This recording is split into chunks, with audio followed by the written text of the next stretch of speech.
Ya, perdagangan saham di Bursa Efek Indonesia baru saja ditutup. Kita akan membahasnya bersama analis MNC Sekuritas. IHSG awal pekan ditutup menguat ke level 6.600 dan untuk membahas bagaimana prospek IHSG di tengah sentimen COVID-19, kita telah bersama Rudi Setiawan, analis MNC Sekuritas. Baik, terima kasih Mas Rudi sudah bergabung di Closing Market.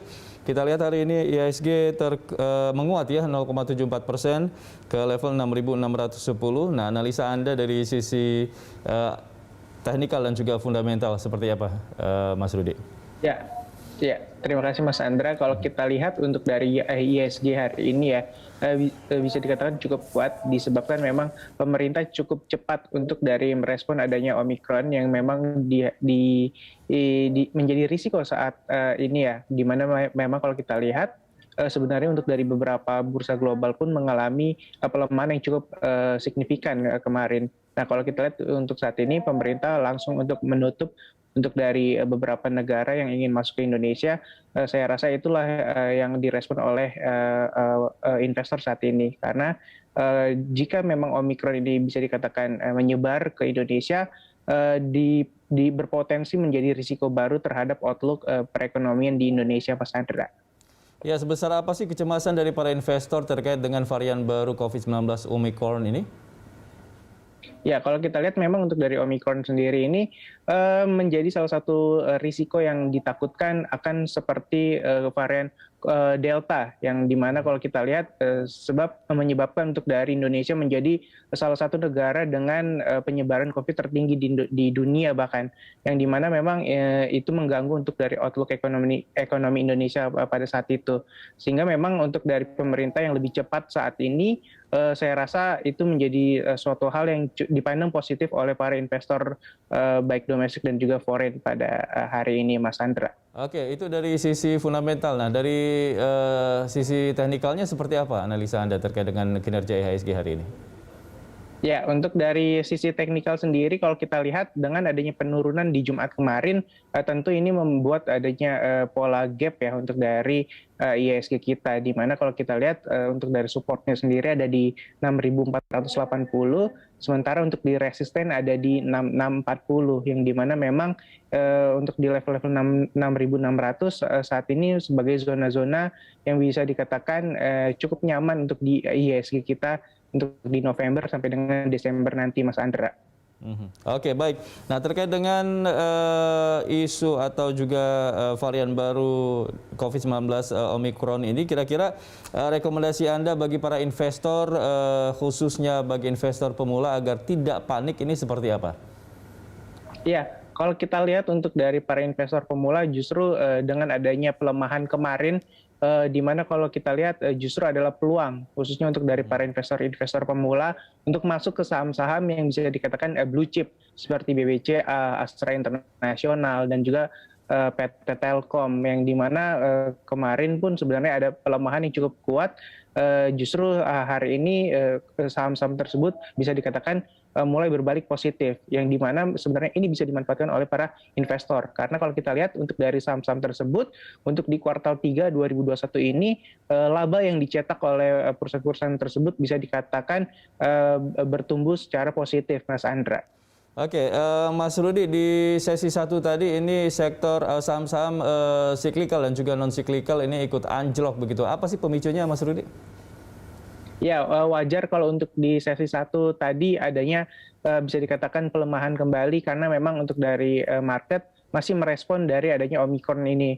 Tapi kalau kita lihat untuk dari sesi 2 sendiri, ada saham-saham yang bisa dikatakan cukup kuat dan juga memang cukup baik secara fundamental, meskipun memang ada varian baru untuk di COVID-19. Karena untuk dari para investor tentu sudah cukup banyak belajar dari varian Delta kemarin yang bisa dikatakan cukup lama berada di Indonesia, bahkan penyebarannya cukup besar. Namun kalau kita cukup cermat melihat dari beberapa saham, dengan potensi-potensi yang ada justru menghasilkan return atau laba yang dihasilkan cukup baik untuk diinvestasikan, Mas Andra. Iya, bagaimana dengan arah dari investor asing? Apakah langkah investor asing ini perlu dipertimbangkan atau dicermati oleh investor lokal, Mas Rudi? Ya, untuk dari investor foreign sendiri memang saat ini kecenderungannya adalah untuk net sell ya, karena memang mereka lebih melihat secara global. Namun kalau kita lihat untuk dari yang kejadian sebelum-sebelumnya, ISG kita cukup kuat dengan untuk dari para investor domestik yang bisa dikatakan saat ini komposisinya juga cukup besar di ISG kita saat ini. Jadi saya rasa tidak terlalu harus mengikuti langkah dari para investor asing, Mas Andra.